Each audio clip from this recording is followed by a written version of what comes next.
Je vois des visages connus, ce qui me fait plaisir. Alors, ce matin, donc, je suis chargée de vous présenter le parcours criminologie de l'Université de Bordeaux, qui s'inscrit donc dans la mention de master droit pénal et sciences criminelles. Ce que je vous propose de faire, c'est de vous présenter ce parcours. Et ensuite, évidemment, je vous céderai la parole et je prendrai toutes les questions que vous souhaiterez me poser. Alors, je vais commencer cette présentation peut-être par en décevoir certains, parce que je dirige le parcours criminologie, mais criminologue, ça n'est pas un métier. Voilà, je vous le dis tout de suite, hein, la criminologie, ça n'est pas un métier, c'est-à-dire que si vous validez un master 2 de criminologie, que ce soit à Bordeaux ou ailleurs d'ailleurs, vous ne poserez pas de plaque, comme pourrait le faire un avocat ou un psychologue, avec indiqué dessus criminologue. Ça n'est pas reconnu, ça n'est pas un métier reconnu en France. La criminologie, en réalité, c'est l'étude pluridisciplinaire du phénomène criminel. Donc, la criminologie, ça recoupe différentes disciplines, différentes approches de ce phénomène criminel. Donc, une approche juridique, bien évidemment, sociologique, philosophique, criminologique, victimologique, psychiatrique, etc., etc. Alors, ce n'est pas parce que la criminologie n'est pas un métier qu'il n'y a pas de débouché pour ce parcours de master. Bien évidemment, il y a beaucoup de débouchés. Il y a évidemment tous les métiers en relation avec le droit et évidemment avec la criminologie, c'est-à-dire encore une fois cette approche du phénomène criminel. Donc, avec un master 2 de criminologie, et j'ai des anciens étudiants qui le sont devenus, vous pouvez être avocat, vous pouvez être magistrat, vous pouvez travailler dans une association de victimes, vous pouvez travailler dans une association de réinsertion, vous pouvez travailler dans les métiers de la sécurité, vous pouvez travailler dans les métiers de la protection judiciaire de la jeunesse, vous pouvez travailler dans l'administration pénitentiaire, et j'en passe. J'ai d'ailleurs pris attache avec des anciens étudiants du Master 2 et nous allons mettre en ligne, si ce n'est déjà fait, des témoignages de ces anciens étudiants, puisque nous avons des parcours assez intéressants, j'y reviendrai peut-être un petit peu plus tard. Ce qu'il faut savoir aussi, c'est que le master criminologie peut éventuellement permettre de vous ouvrir aussi les portes de la psychologie. Alors attention, évidemment, il faut bien s'entendre sur ce que je dis. Il n'y a pas d'équivalence. En tout cas, vous pouvez reprendre, parce que c'est arrivé pour certains étudiants qui ont découvert la psychologie en cours de master et qui ont été extrêmement intéressés et qui ont décidé de reprendre des études de psycho. Alors, je crois qu'il peut y avoir éventuellement quelques équivalences en L2 ou peut-être L3.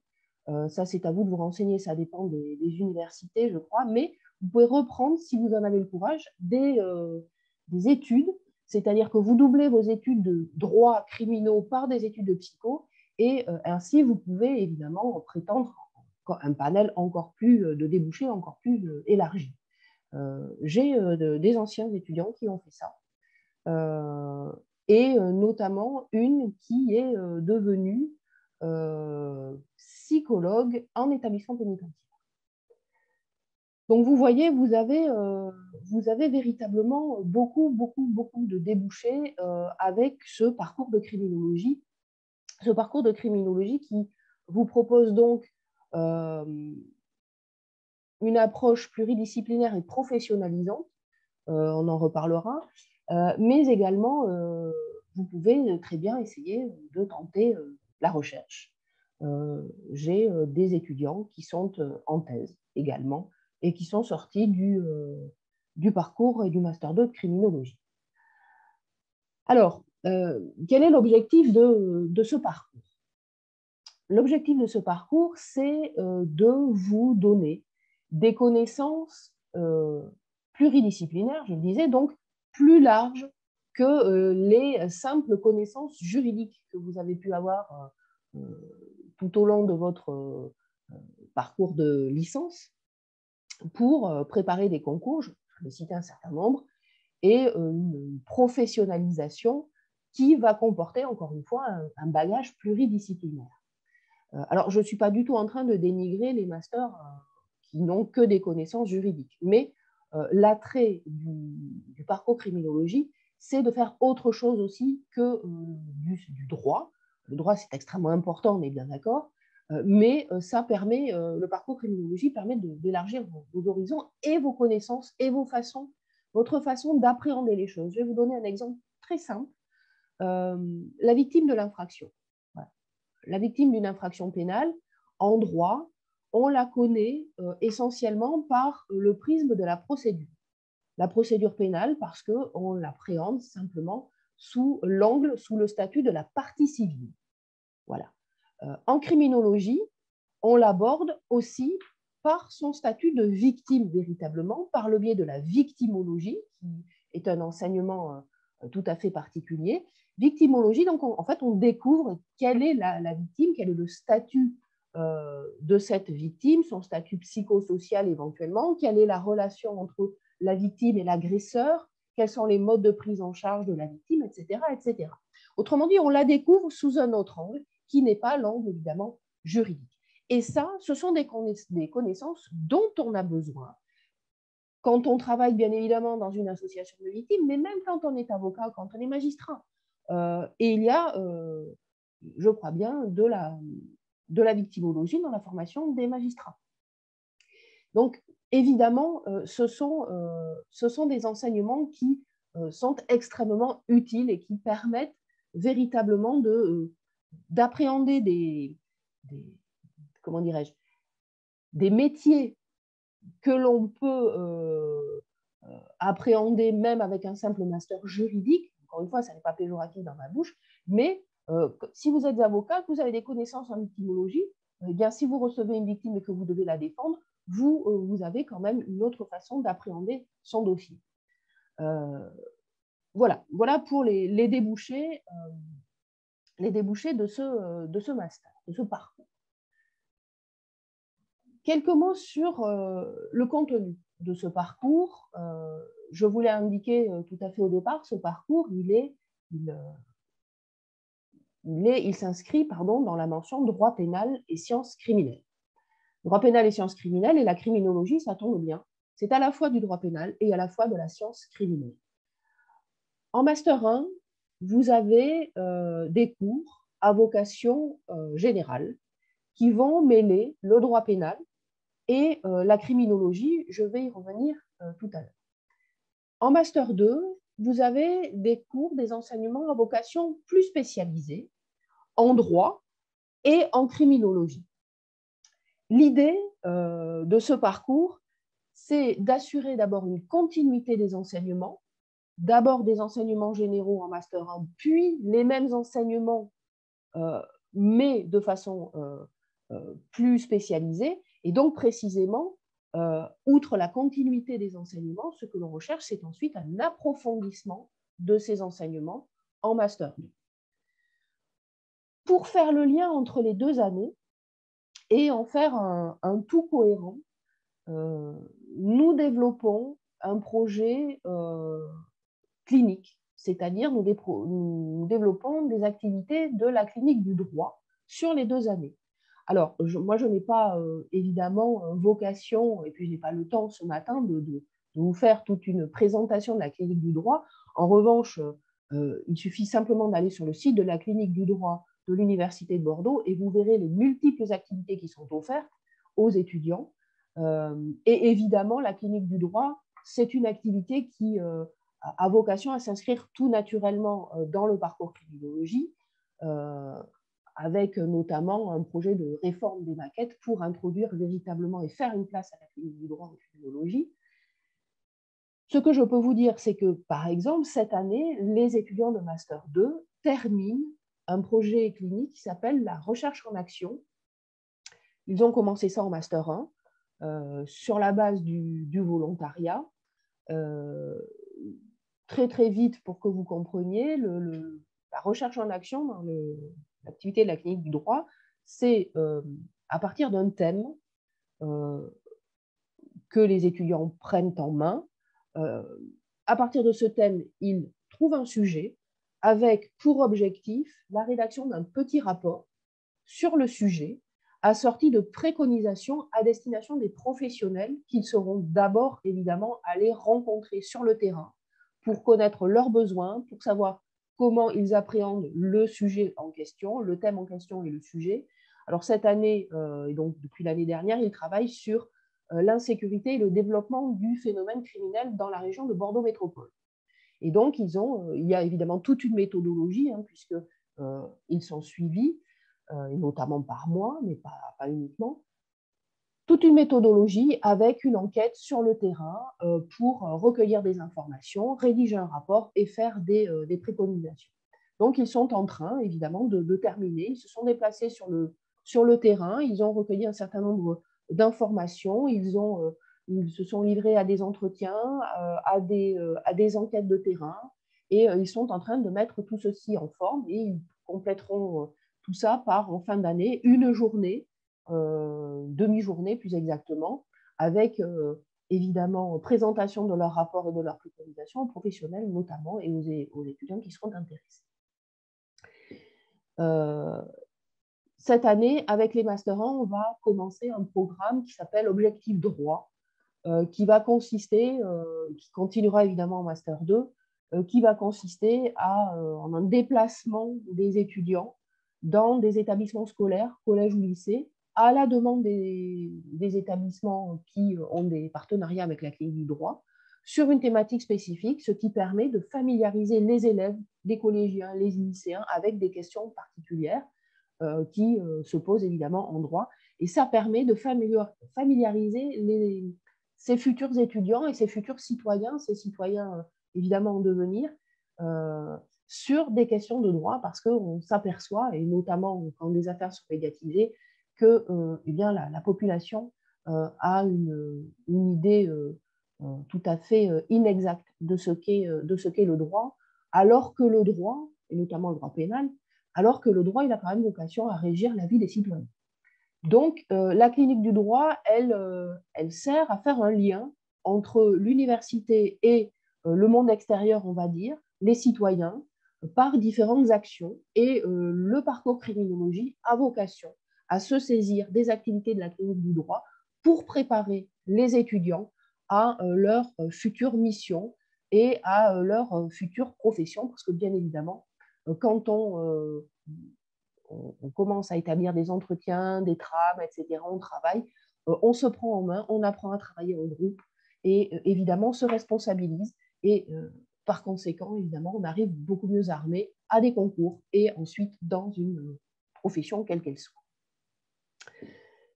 J'ajoute à cela que pour avoir une formation complète en criminologie, vous pouvez faire le DU de sciences criminelles qui est proposé à l'Université de Bordeaux.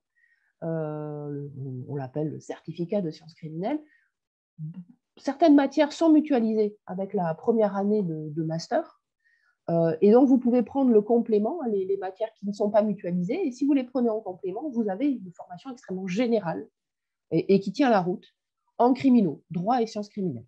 Donc, véritablement, je vous y encourage parce que vous pouvez bien évidemment faire mener tout ça de front, d'autant que, je vous le dis, vous avez des matières qui sont du certificat DU et du Master 1 qui sont mutualisées. Alors, précisément, je vais vous parler de ces 2 années du parcours criminaux, en commençant par la première année du parcours, le Master 1. Alors, les maquettes, elles sont bien évidemment accessibles. Je ne vais pas vous les détailler véritablement en vous disant les volumes horaires, etc., etc. Mais semestre 1, les matières fondamentales, vous avez de la criminologie générale, bien évidemment, et du droit pénal spécial, avec, dans le droit pénal spécial, les infractions contre les personnes. Semestre 2, droit pénal spécial, évidemment, infractions contre les biens, et du droit de la peine, un droit relativement technique, avec des TD, évidemment, dans chacune de ces matières.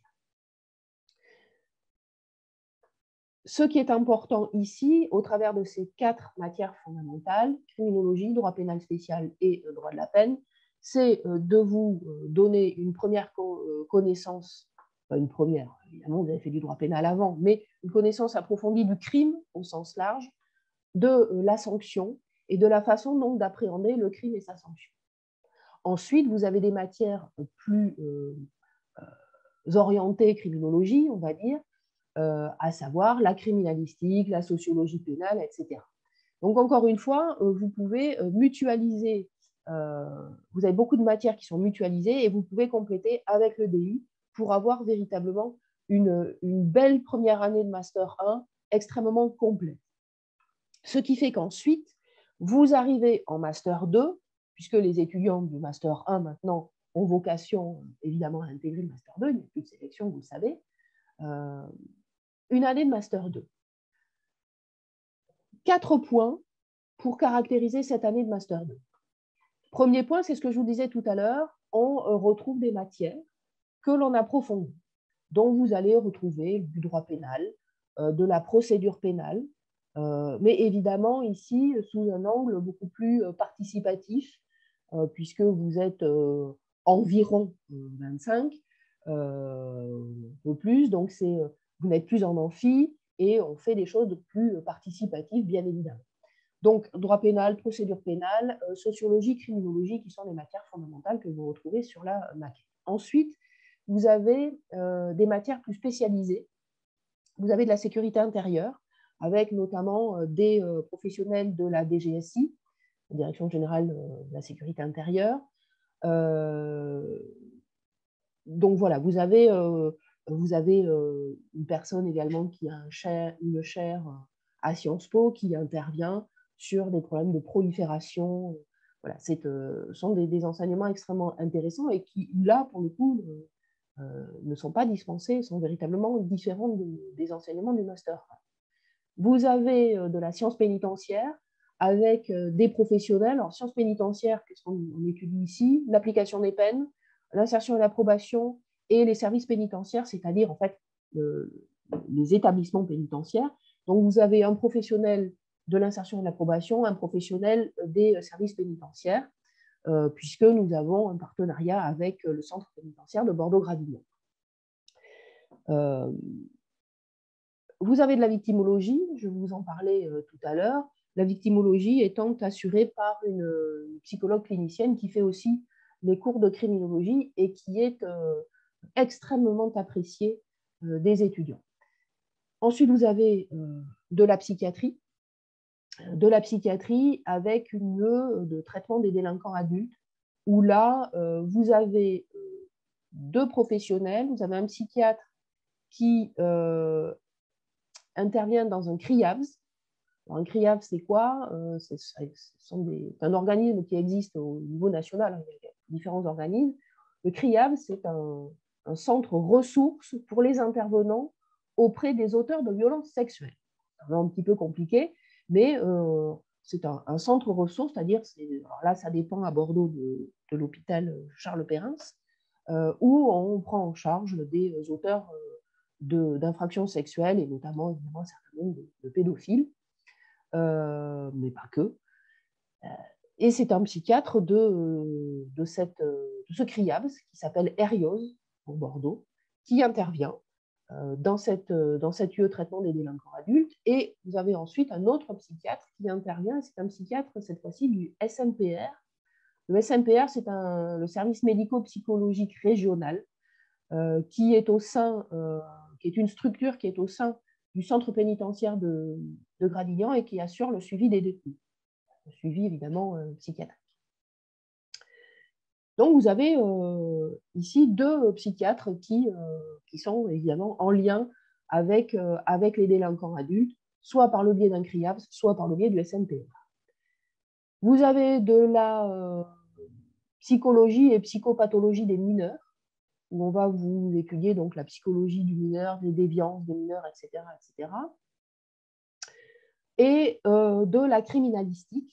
La criminalistique, c'est tout simple, c'est tout ce qui est médecine légale, police technique et scientifique, cybercriminalité. Il y a 3 intervenants qui sont 3 professionnels là aussi, puisque nous avons un gendarme spécialisé en cybercriminalité, un médecin légiste et un policier qui assure la partie police technique et scientifique.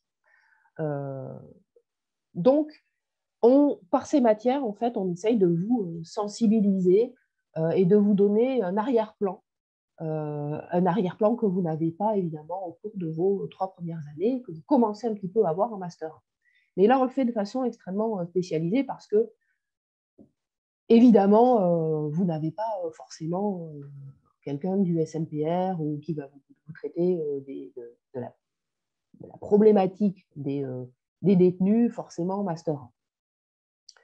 Même si on peut quelquefois en avoir. Bref. Tout ceci, pourquoi? Pour déboucher sur leur Master 2 sur des mises en situation. Mises en situation où on retrouve ces intervenants, on en retrouve d'autres. Par exemple, on retrouve des psychiatres de l'unité pour malades difficiles de Cadillac, où là, unité pour malades difficiles, vous avez des personnes qui ne sont pas pénalement responsables et qui sont donc internées dans ces unités pour malades difficiles. Ces psychiatres interviennent parfois dans ces mises en situation. Ils interviennent par exemple cette année, ils sont intervenus l'année dernière. Donc il y a des mises en situation pour comprendre comment les professionnels appréhendent telle ou telle problématique, telle ou telle situation. Donc ils vous font part de leur pratique professionnelle. Et évidemment, ce sont des cours interactifs, bien évidemment. J'ai notamment, alors là, pendant les années Covid, c'est un peu compliqué, mais le policier de la PTS là, qui fait des scènes de crime. Voilà. Il prend une salle et il fait des scènes de crime. Il aime ça et les étudiants apprécient beaucoup les scènes de crime. Bon, après, je n'ai pas forcément le canapé qui va bien avec la petite table, mais voilà, on essaye de faire au mieux pour que les étudiants appréhendent une scène de crime. Voilà, du mieux qu'on peut. Et ensuite, on a dans cette année de Master 2 des matières un petit peu plus spécialisées, mais pour prendre de la hauteur, si j'ose dire, c'est-à-dire qu'on fait de l'histoire du droit de la peine et de la philosophie pénale, pour prendre un petit peu de recul, un petit peu de hauteur, parce que ça fait du bien de réfléchir et de ne pas simplement avoir le nez dans la prise en charge du pédophile. C'est très bien aussi, mais moi, je tiens à ce qu'il y ait de tout, c'est-à-dire de la réflexion et également de l'approche professionnalisante. J'y tiens beaucoup. Ça, c'est le premier point. Voilà, approfondissement et spécialisation en Master 2 par rapport au Master 1 où on va commencer à vous familiariser. Le deuxième point, c'est que, vous l'avez certainement vu dans la maquette, le Master 2 propose soit un stage, soit un mémoire, selon la finalité que vous recherchez. C'est-à-dire, si vous voulez plutôt faire de la recherche, eh bien vous ferez un mémoire. Alors, si vous voulez faire une thèse, c'est obligatoire. Le mémoire est obligatoire, bien évidemment. Maintenant, même si vous voulez passer, j'en sais rien, l'examen CRFPA, la magistrature, vous avez le droit de faire un mémoire, tout simplement. Vous n'êtes pas obligé de faire un stage. Mais vous pouvez aussi faire un stage professionnalisant, un stage de 8 semaines, qui est donc 8 semaines pour valider le Master 2. Le stage, vous pouvez évidemment le faire.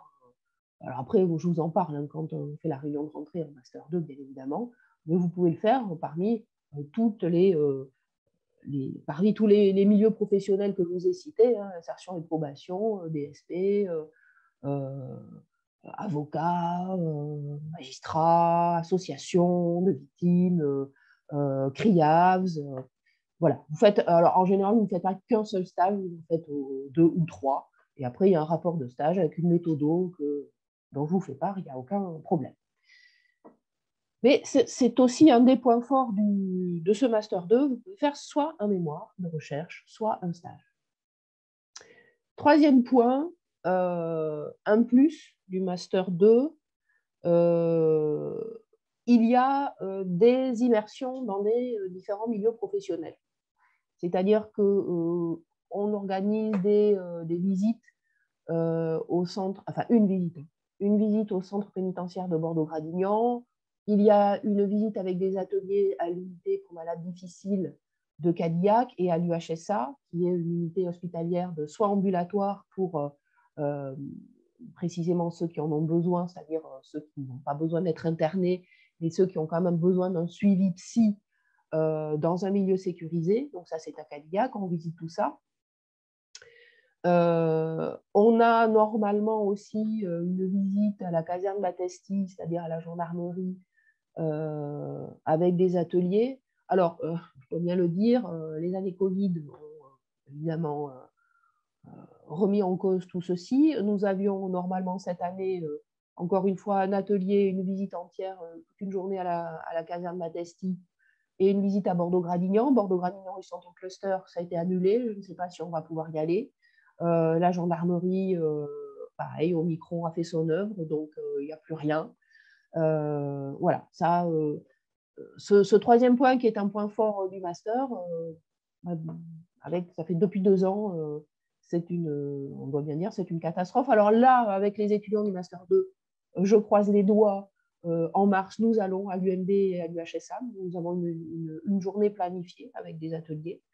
Je croise les doigts qu'il n'y ait pas une autre vague, qui est je ne sais quoi, un cluster qui peut arriver, parce que sinon on n'ira pas. Voilà, donc ce troisième point, il est sous réserve que bien, la Covid ou autre chose ne vienne pas évidemment s'en mêler. Toujours dans ce troisième point, donc toujours dans l'immersion dans les milieux professionnels, vient se greffer à ce troisième point pour vous donner pareil, une approche pluridisciplinaire et une familiarisation. Alors là, je fais intervenir un membre de l'OIP, l'Observatoire international des prisons, qui fait une conférence, 2 heures, 2 ou 3 heures en fonction de conférence. Alors en plus, ce qui est pas mal avec lui, c'est que c'est un ancien détenu. Et alors, je ne suis surtout pas en train de trahir quoi que ce soit, parce qu'il se présente comme ça et il fait part, toujours aux étudiants, de son expérience. Donc, de son expérience de détenu. En fait, il fait beaucoup, il intervient beaucoup, il a écrit un livre. Donc, je ne suis pas du tout en train de déflorer sa vie privée. Voilà. Il s'appelle Christophe de la Condanine. Donc, si vous pouvez même aller le googliser ou autre chose, vous verrez, il a écrit un livre.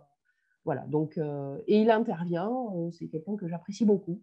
Il intervient, donc il fait une petite conférence, il vous fait part de l'existence carcérale, et ensuite il prend des questions. Voilà. Il faut lui poser toutes les questions que l'on veut, il répond à tout. Et on a le droit d'avoir toutes les sensibilités, il est tout à fait quelqu'un d'ouvert, et il répond à tout. Voilà. Quatrième point de l'année de Master 2. Alors ça, j'y tiens beaucoup, parce que je le dis toujours en réunion de rentrée, l'année de Master 2, allez ce que vous en faites. Donc, en fait, on vous donne des responsabilités. Alors, si vous ne voulez pas en prendre, eh bien, votre année de Master 2, elle sera plate. Et si vous voulez en prendre, elle sera une belle année, parce que j'ai des anciens étudiants qui trouvent que cette année a été fantastique, parce qu'en fait, ils ont pu faire ce qu'ils voulaient. Alors, je m'entends. Vous pouvez organiser des conférences. Vous pouvez organiser des ciné-débats. Alors, évidemment, la Covid a remis un peu ça en cause aussi, mais par exemple, notamment pour les Bordelais qui connaissent, on a des ciné-débats avec Cinéma à Pessac, le Jean Eustache. Alors voilà, il suffit de prendre attache avec la direction du cinéma. Il y a projection d'un film, il y a ciné-débat, vous faites venir les professionnels que vous voulez. Voilà, il y a un petit débat à la fin de la projection. Mais c'est à vous de faire ça. Il y a un Cluedo, il y a une année, un Cluedo sur les sites, les différents sites, le site de la Victoire, le site de PJJ en ville, etc., sur des thématiques. Vous pouvez organiser une petite conférence débat. Bon. C'est très ouvert, bien évidemment, vous ne faites pas tout ça livré à vous-même. Il y a une équipe pédagogique, je suis là, vous pouvez me faire part, je peux vous aider, sinon vous faites ça vous-même. Enfin, il n'y a aucun problème. Mais moi, ce que je tiens à faire surtout, c'est à vous donner de la liberté au-delà des enseignements, évidemment, les examens que vous avez. Mais encore une fois, l'année de Master 2, elle doit être là pour vous responsabiliser et vous prendre en main. Voilà, donc ce sont des choses qui sont à la fois sérieuses et ludiques. Il y a bien souvent, évidemment, là encore, la Covid a encore mis les choses en place, une tradition, alors qui ne se fait pas qu'en Master de criminologie, mais c'est le voyage d'études. C'est-à-dire que vous programmez un voyage d'études, 3, 4 jours, 5 jours, à tel endroit. Alors évidemment, il faut que ça tourne autour de la criminologie, mais ce ne sont pas les occasions qui manquent, ou en Angleterre, ou en Italie, etc., avec des musées. Voilà. C'est véritablement, là aussi, un temps fort du master. Mais tout ça, on en reparle bien évidemment à chaque fois, à chaque réunion de rentrée. Et puis, vous avez les anciens étudiants qui sont là pour vous donner toutes les informations nécessaires. Voilà, j'en ai terminé pour ce qui est du contenu de ce parcours. Simplement, pour ce qui est de toutes les modalités d'inscription, etc., vous avez évidemment le site de la faculté de droit qui met à disposition évidemment toutes les informations. J'ai vu qu'il y aurait une présentation générale de la campagne d'admission en Zoom le 2 mars prochain à 10 h. Donc là, vous aurez véritablement toutes les informations parce qu'on ne les a pas, nous encore, surtout que moi je suis au début des présentations, donc on ne les a pas forcément en entier. Donc vous aurez là une présentation en Zoom et vous pourrez poser véritablement toutes les questions techniques, les modalités, sur les modalités d'inscription, tout ce qui est administratif, etc. On vous parlera de tout ça, bien mieux que je ne saurais le faire. Et les candidatures, visiblement, ce que j'ai vu là aussi, sont programmées du 9 au 21 mars. Mais là encore, vous aurez toutes les informations le 2 mars à 10 h en Zoom. Pour candidater au Master 1, une licence en droit est nécessaire, avec plutôt un parcours judiciaire. Pourquoi? Parce qu'il faut avoir suivi des TD en pénal. Parce que sinon, très clairement, en Master 1, vous ne pourrez pas suivre. Parce que le parcours de Master 1, il est quand même assez relevé. Donc, il faut des TD. Ensuite, quand vous avez intégré le Master 1, je vous ai dit, vous avez vocation à intégrer le Master 2. Mais je ne sais pas si parmi ceux qui nous écoutent, il y a des gens qui sont, parce qu'il y en a qui m'écrivent, qui font un parcours de psycho. Moi, les psychos, j'en prends en Master 2.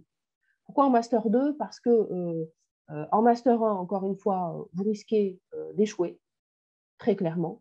Donc, ça ne serait pas un cadeau que je vous ferai en vous disant je prends Master 1. En revanche, je garde, j'en prends 25 en Master 1, mais j'en ajoute après en Master 2. Je me fais un volant, éventuellement, je me réserve un volant où je peux accepter, où j'accepte des parcours en psycho. Voilà, parce qu'en psycho, en Master 2, il y a moins de droits.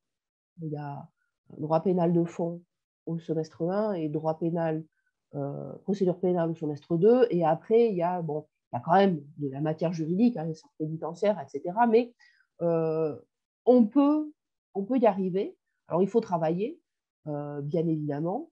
Je suis là pour vous donner de la bibliographie. Évidemment, les camarades juristes sont là pour vous aider. Moi, j'ai déjà eu des psychos. J'ai même eu le major du Master 2, qui avait un Master 2 de psychopatho et qui a intégré le Master 2 de criminologie et qui a bien réussi. Donc, il n'y a aucun problème. Et ce qui est très intéressant au Master 2, c'est que les juristes se nourrissent de la vision du psychologue, de l'étudiant en psycho, et inversement. Et c'est extrêmement intéressant parce que ça fait, quand on parle, par exemple, en droit pénal, quand on fait une séance sur la responsabilité pénale, le discernement, etc., c'est toujours intéressant de pouvoir confronter les conceptions de chacun. Voilà, donc plutôt...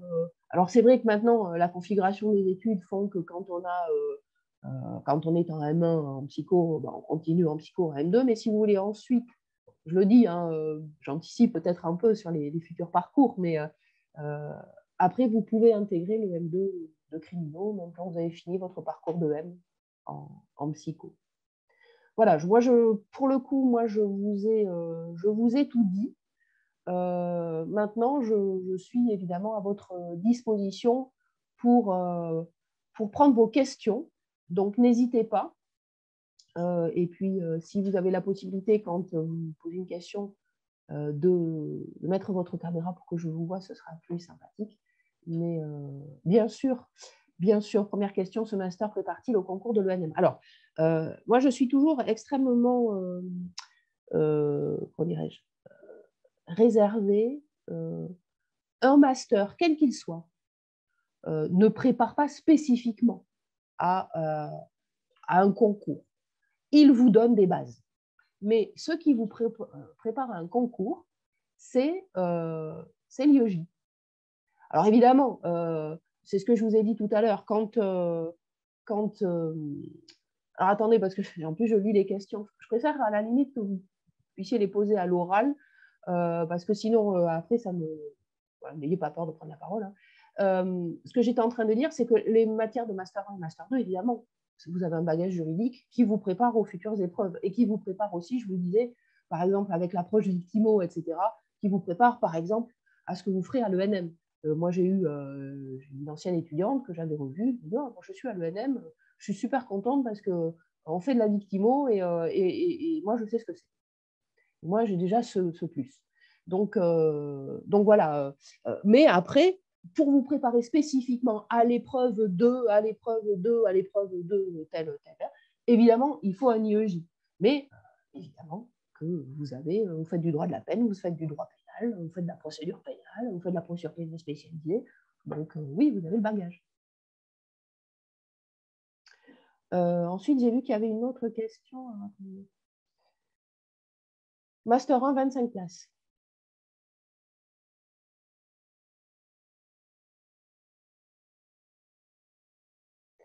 Comment j'ai eu une demande?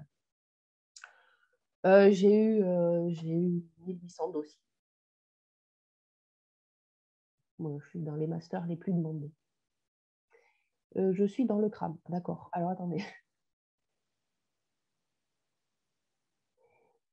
Oui, alors après, j'ai effectivement des gens qui ne sont pas tout de suite acceptés en master criminologie, je lis les questions, qui font un DU avec un stage et qui redemandent. Oui, après, ça dépend véritablement parce que alors moi, je prends tout type de parcours, je voulais dire ça. Oui, alors je lis encore. C'est rédhibitoire. C'est sûr que si vous n'avez pas fait de TD en pénal, c'est compliqué, quoi. C'est compliqué parce que sur 1800 dossiers, j'ai des gens qui ont fait des TD en pénal. Après, si vous avez un excellent dossier, je ne peux pas dire... tout dépend du dossier que vous présentez, en réalité. Si vous avez un excellent dossier et que je vois que dans les TD que vous avez eu, les matières fondamentales, c'est très bon, et que vous avez des bonnes notes en pénal, je ne veux pas dire que vous n'avez pas de TD, donc je ne vous prends pas. Mais comprenez que si vous avez un dossier extrêmement moyen, et en plus j'avais fait de TD en pénal, c'est compliqué. Oui, j'ai des exigences de notes, évidemment, puisque comme j'ai beaucoup de dossiers, j'ai des exigences de notes. Maintenant, ce qui compte, il n'y a pas que le dossier qui compte. Moi, j'ai des étudiants qui ont des dossiers plus moyens. Moi, ce que je regarde aussi, c'est votre lettre de motivation et la cohérence de votre parcours. Donc, je regarde aussi votre CV. C'est-à-dire qu'on voit très vite si la lettre de motivation et le CV sont cohérents, sont pertinents ou pas.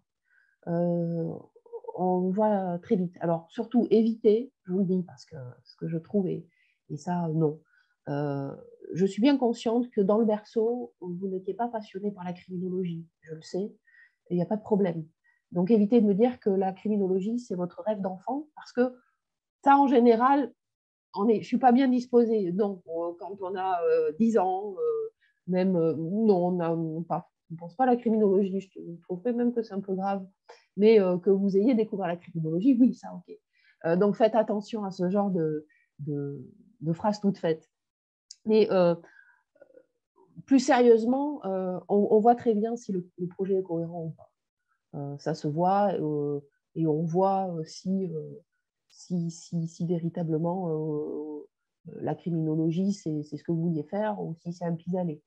D'autant que quelquefois, on voit qu'il y a des copier-coller. Hein. Il y a plusieurs dossiers et vous faites la même lettre aux différents directeurs de master. Donc là, la motivation, on prend un petit coup quand même. Voilà, je vous le dis, hein, parce que bon. Alors oui, si vous avez fait de la criminologie durant votre année d'Erasmus, ça peut être un plus. Après, ça dépend où vous êtes allé, etc. Mais moi, je suis tout à fait favorable aux gens qui sont allés à l'étranger. Attention, malgré tout, parce que quand vous faites une année d'Erasmus, pile quand vous avez des TD en France, les TD, ça peut être compliqué. Mais bon, j'essaye de voir. C'est plus facile quand on avait une sélection en Master 1, parce que comme ça, au moins, je pouvais avoir les notes de Master 1. Là, c'est plus compliqué. Donc, attention.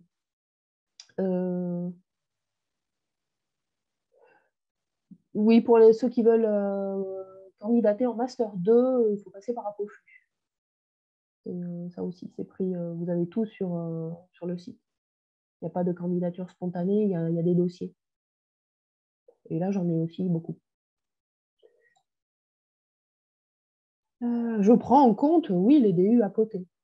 Mais je prends surtout en compte, pour les notes, je prends en compte surtout le dossier de L. J'essaye de voir les questions qui sont posées, parce que vous êtes très timide. Il ne faudra pas être timide en Master 1 et en Master 2.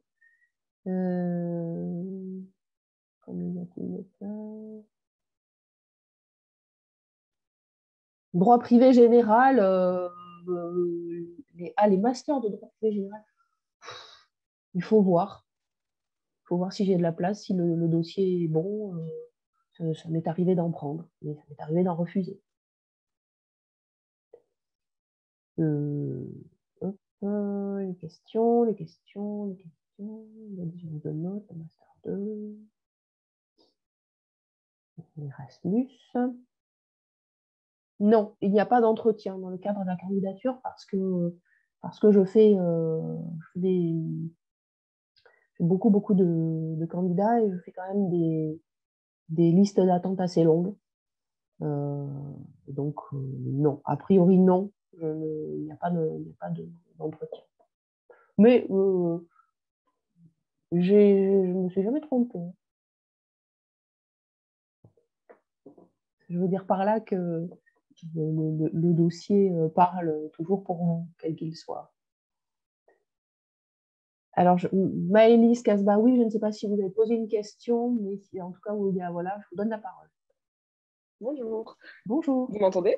Oui, Oui, super. moi je vous entends. Du coup, j'ai une question par rapport au stage. Vous avez dit que c'était possible de faire plusieurs stages. Du coup, ça veut dire qu'on peut, par exemple, faire un stage d'un mois, puis un autre d'un mois, donc ça fait 8 semaines ou pas? Absolument.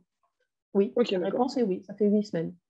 Étant Ok, entendu d'accord. que, comme en plus vous faites votre stage à partir de mi-avril, mettons, début avril, avril-mai, quelquefois vous débordez un petit peu sur juin, mais vous n'êtes pas sans savoir qu'il y a beaucoup de jours fériés et ils sont quand même inclus dans le stage. 38 semaines. Voilà. Ok, 8 ok. semaines. Et j'aurais une deuxième question par Je rapport vous au en prie. DU criminologie. Alors, Euh, par... alors Je sais si vous ne savez pas trop. voilà, c'est pas moi qui suis responsable. Alors, Euh, éventuellement, vous pouvez poser la question, mais il vaut mieux plutôt contacter Madame Guérin. ok, c'est juste parce que du coup, au niveau des horaires, est-ce que c'est facilement conciliable avec le master? Je ne sais pas si vous savez ou pas. Autant que faire se peut. Il y en a qui le font, donc ça doit être conciliable, mais après, il faut peut-être rattraper les cours. Ça, il vaut mieux voir avec Madame Guérin. Mais dans la mesure où dans le Master 1, il y a quand même pas mal de matières mutualisées, le reste, à mon avis, est rattrapable. Il y en a qui le font, donc c'est faisable. Ok, d'accord, merci beaucoup. Je vous en prie. Est-ce que vous avez d'autres questions? Je regarde. Alors, je ne vois pas de main levée. À part donc Maëlys Casbah, oui, mais je pense que c'est la même question. Ah, oui, mademoiselle Sourdin, je vous écoute. Oui, bonjour. Vous Bonjour. m'entendez? Oui, très bien. C'était pour savoir, en fait, vu que les candidatures, elles sont un peu tôt, comment ça va se passer pour les résultats du second semestre de L3, si vous savez ou pas. Alors, les candidatures sont Du un coup. peu tôt, mais quand nous, on a un laps de temps, on regarde les dossiers plus tard et on a les notes. D'accord. Parce que, par Normalement, exemple, oui, parce que sinon, c'est plus compliqué. On essaye autant que faire se peut d'avoir les notes. Là, c'est juste les candidatures en mars, mais les examens. Alors après, je ne sais pas quand il faut les rendre, je ne sais plus. Mais tout ça, vous l'aurez. De toute façon, on va vous le dire mm, lors de la réunion dont je vous ai parlé. Et le d'accord. cas échéant, vous pouvez de toute façon poser cette question aux personnes qui vous feront la présentation. Mais nous, en D'accord. Parce général, que, on essaye de réclamer les notes pour avoir une vision quand même oui, complète. oui, mais parce que, par exemple, moi, je suis à Panthéon-Sorbonne et c'est vrai Ouais. que nos résultats du deuxième semestre de L3, on les a, il me semble, le 7 juin ou 8 juin et du coup, c'est super tard. Mm. Mais ça, il faut poser la question avec. Alors, ce qui se passe quelquefois, c'est que vous ne pouvez pas fournir le, le document dans votre dossier, mais après, vous le faites passer.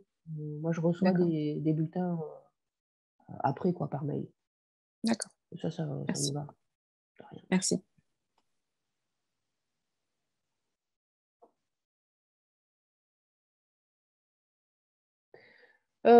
Licence en psychologie. Licence en psychologie. Non, si vous voulez intégrer, mais le master 2. Hein. Non, non, mais c'est à ce que je dis. Moi, il y a aucun problème. Encore une fois, puisque je l'ai fait faire. Après, il faut faire un gros travail de remise à niveau pour le droit. Mais Alors, oui, que sont-ils devenus? Alors, c'est une bonne question. Je commence à faire un suivi à 5 ans, parce que le master est tout jeune, en fait. Il a 5 ans, donc je n'avais pas commencé à demander. Mais, alors, la date de la réunion explicative, je crois que c'était le 2 mars. Alors, attendez, hop là. Oui, le 2 mars à 10 heures en Zoom, et vous aurez tout ça. Pour ce qui est des débouchés, c'est ce que je vous ai expliqué. J'ai, par exemple, j'ai quelqu'un qui est... il y a un bon taux d'intégration. Après, le problème, c'est qu'il y a pas mal de concours. Donc, c'est aussi à vous de réussir les concours. Cela dit, je vous ai parlé de l'IEJ tout à l'heure. À l'IEJ à Bordeaux, on vous prépare évidemment à la magistrature et au barreau, mais on vous prépare aussi au métier d'exécution des peines et on vous prépare aussi au métier de la police. Donc, le master plus l'IEJ, vous êtes quand même assez bien préparé, vous avez un bon taux de réussite. En revanche, ensuite, pour ce qui est de l'intégration professionnelle, moi, j'ai de tout. J'ai un directeur des services de greffe, j'ai des magistrats, j'ai des avocats, j'ai des conseillers pénitentiaires d'insertion et de probation, j'ai des directeurs des services pénitentiaires d'insertion et de probation, DSP. Alors, j'ai une ancienne étudiante qui a même choisi de faire comment dirais-je, un parcours contractuel. C'est-à-dire qu'elle est devenue d'abord CEPI, ensuite elle est devenue DEPI. Elle a été juriste assistante au service d'application des peines d'une juridiction. Ensuite, elle a intégré le ministère de la Justice en tant que responsable de pôle auprès du CGLPL, le CGLPL étant le contrôleur général des lieux de privation de liberté. Donc, en fait, vous pouvez faire pas mal de choses, étant entendu que, vous le savez, beaucoup de fonctions, évidemment, passent par des concours, l'obtention de concours.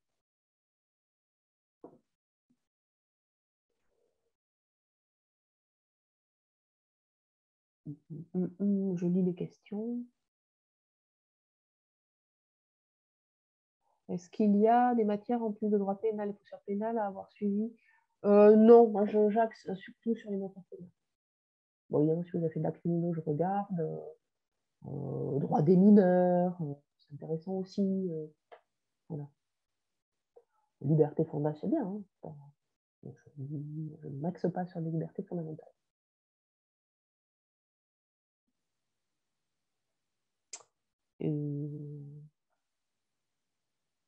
Est-ce que c'est grave si on n'a pas pu faire de stage?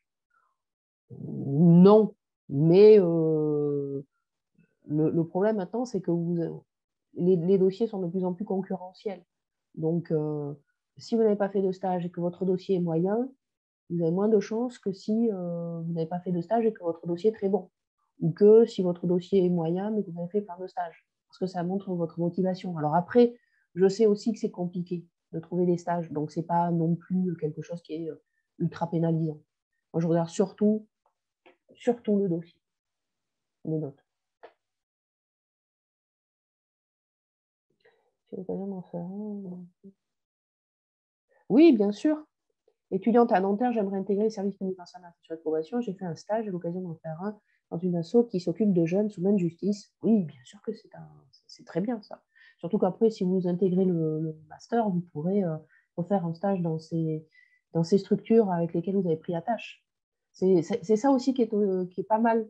C'est-à-dire que quand vous avez fait des stages au niveau L, ou que vous allez en faire au niveau M, un stage d'observation, etc., vous prenez des contacts. Et ça, c'est déjà pas mal. Même si après, en Master 2, les anciens étudiants, les étudiants à la promotion précédente, vous donnent des coordonnées de structure. Et puis, moi, dans l'équipe pédagogique, il y en a qui en prennent. À l'insertion, à l'approbation, j'ai un partenariat avec l'insertion et l'approbation qui prend au moins 2 stagiaires, à condition que les stagiaires s'engagent à passer un concours de l'insertion et de l'approbation. C'est même pas à le réussir, c'est à le passer. Et là, ils les prennent 8 semaines, donc la totalité, parce qu'ils veulent les former. Et donc là, ils vont partout, milieu ouvert, milieu fermé, ils voient tous les aspects de la profession, direction, conseiller, etc. Après, j'ai le directeur des services pénitentiaires qui prend des stagiaires. Alors en revanche, en prison, c'est compliqué. La prison, c'est pas un moulin, c'est pas un endroit où on rentre facilement. Et c'est un milieu qui, vous vous en doutez, même s'il y a des barreaux, n'est pas toujours extrêmement sécurisé. Même si, évidemment, on fait tout pour. Mais on ne peut pas prendre des stagiaires 8 semaines. Donc, on vous prend moins longtemps. Et vous couplez votre stage en établissement avec le stage que vous voulez.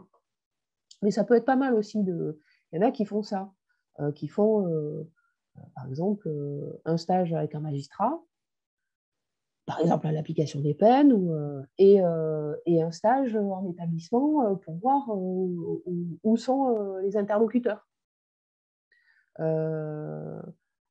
Vous pouvez faire un stage avocat, DSP aussi.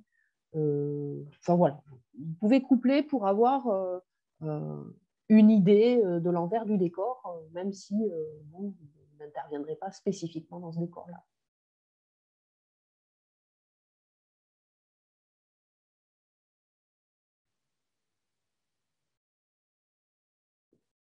Donc s'il y a un accident, ce n'est pas préjudiciable.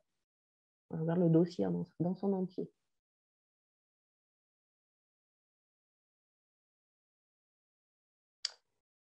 Alors, des questions?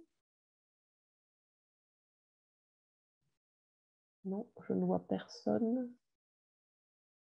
Je ne vois personne, je ne vois plus de mains levées. Je ne vois plus de messages. Est-ce qu'on s'en tient là? Est-ce que c'est bon pour vous? Bonjour. Oui, bonjour. Oui, quand vous Oui. appelez les notes, oui, c'est ça. Quand vous appelez les notes en procédure pénale et en pénale en L2, c'est quoi pour vous une bonne note ou des choses comme ça, les prérequis, on va dire, pour des notes? Voilà, vous me posez une colle, honnêtement. Moi, je regarde tout le dossier, donc Je ne sais pas. Bah, une bonne note, c'est à partir de 14. D'accord. Mais bon, après, moi, j'ai des gens qui ont des notes inférieures. Ça dépend, très honnêtement. Moi, je regarde surtout tout le dossier. D'accord, ouais. Bon, évidemment, si vous avez 8 en télé en pénal, c'est pas bon signe. D'accord. Voilà. C'est ça qui est. Après, il peut y avoir un accident aussi en pénal à l'examen. Bon. Mais si vous avez 14 en télé et 8 à l'examen, bon, on va dire, je ne prends pas. Ça dépend Oui, des autres d'accord. dossiers aussi, quoi. Parce que quand j'ai voilà, 1500 dossiers, je fasse un choix. Je regarde D'accord, ouais. de rien. Je regarde les notes de TD et les notes d'examen. Mais je regarde bien les notes de TD quand même, parce que la TD, c'est du contrôle continu, donc examen, on peut échouer. Mais si on a 8 à l'examen final et qu'on a 9 ou 10 en TD, c'est que bon, on n'a pas fait on a eu des difficultés, ou alors on n'a pas fait d'efforts. Matière pénale au semestre 6, comment peut-on vous informer des choix de matières qui ont fait si les sélections sont si tôt? Mais en général, on me fait passer les notes du semestre 6, comme ça je vois les matières qui ont été prises. Ça, encore une fois, ce type de question, il faut le poser le 2 mars. Il faut les poser le 2 mars pour que les gens qui prévoient tout ça puissent avoir conscience des éventuelles difficultés pour y répondre. Parce que nous, après, directeur de master, on fait un peu ce qu'on nous dit. Voilà. Vous avez vos dossiers à telle date, vous les rendez à telle date. Donc, au bout d'un moment... Donc, je vous encourage à soulever ce type de questions, ce type de problème, le 2 mars, véritablement.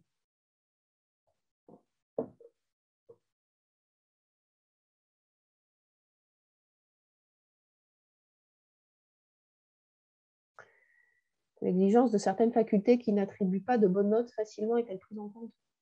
Ouais, on les connaît, les facultés. Donc, on peut relativiser dans un sens ou dans un autre.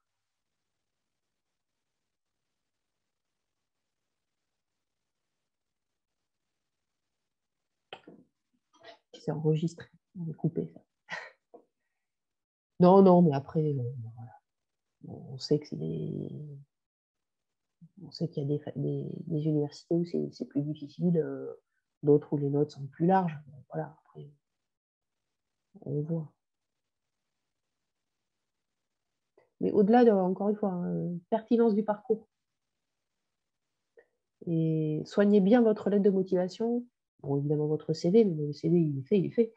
Mais votre lettre de motivation, parce que c'est assez important. Voilà. Surtout quand le dossier peut porter à discussion.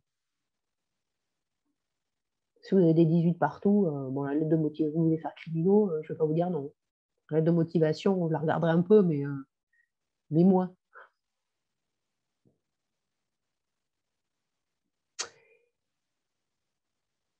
J'ai eu 1800 dossiers. J'ai eu... ouais. Mais bon, il ne faut pas désespérer. Hein. Après, il faut être honnête, hein, il y a beaucoup de défections. Parce que ceux qui sont pris chez eux, donc c'est pas parce que j'ai 1800 dossiers que voilà, c'est pour ça que je fais des listes d'attente assez longues et il y a pas voilà, tout n'est pas fermé. Tout n'est pas fermé. Voilà. Moi évidemment je prends les bons, je prends des bons dossiers, mais après j'ai pas une vision ultra élitiste. Voilà. Mais bon, il y en a, je leur dis dossier insuffisant, oui, c'est totalement. Mais j'en garde aussi en liste d'attente des dossiers, voilà, des dossiers qui peuvent se discuter, mais on les prend. Voilà. Est-ce que Vous avez encore des questions?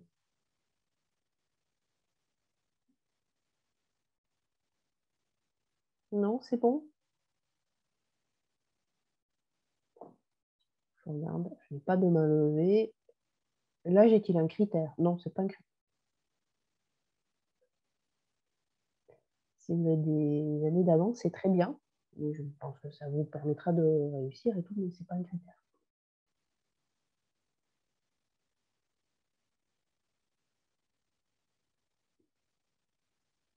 Ça dépend des dossiers. Je me suis déjà expliqué oui, tout à l'heure sur les matières pénales. Il vaut mieux avoir fait des TD en pénal. Après,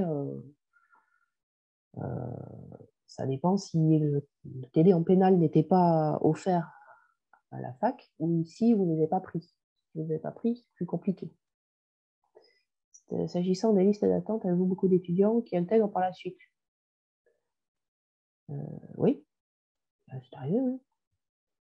Alors c'est arrivé aussi parce que au début, quand on a commencé à sélectionner en Master 1,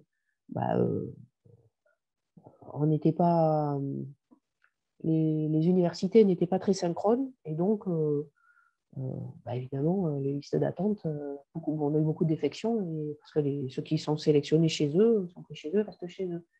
Voilà. Moi j'essaye de prendre des extérieurs, mais à chaque fois je me fais avoir parce qu'après ils me disent je viens plus. Donc, toujours un peu. Voilà. Mais oui, il y a des gens qui intègrent, qui sont sur la liste d'attente. Oui. Oui, oui.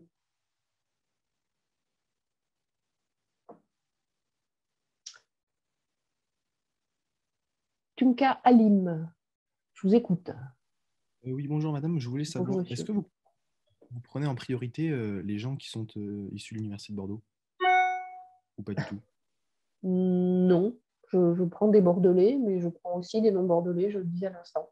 Sauf qu'à chaque fois, ça me revient dessus parce que après, les non-bordelais, ils me disent je reste chez moi. Mais j'essaye de panacher. Mais après, au final, j'ai toujours plus de bordelais que de pas bordelais. Ce que je regrette parce que je n'ai rien contre les bordelais, entendons-nous bien, je vous aime beaucoup les bordelais. Dans les bordelais, je mets évidemment les antennes. Mais c'est bien aussi d'avoir des gens qui viennent de l'extérieur. Je trouve que c'est pas mal de panacher, quoi. Alors, je réussis toujours à en avoir un petit peu quand même. Je suis contente. Mais bon, vous êtes tous sympathiques, on vous prendrait tous. Mais bon. Ok. Voilà. Vous êtes de Bordeaux ou pas? Oui, oui, je suis en L3 judiciaire. Ah bon, voilà. C'est juste une question comme ça. Oui, oui. Mais vous avez toute vocation en tant que Bordelais à être dans le master. Mais les Ok, merci. extérieurs aussi. Je ne sélectionne pas en fonction de l'origine géographique, mais bien évidemment, j'ai toujours plus de Bordelais que d'extérieurs.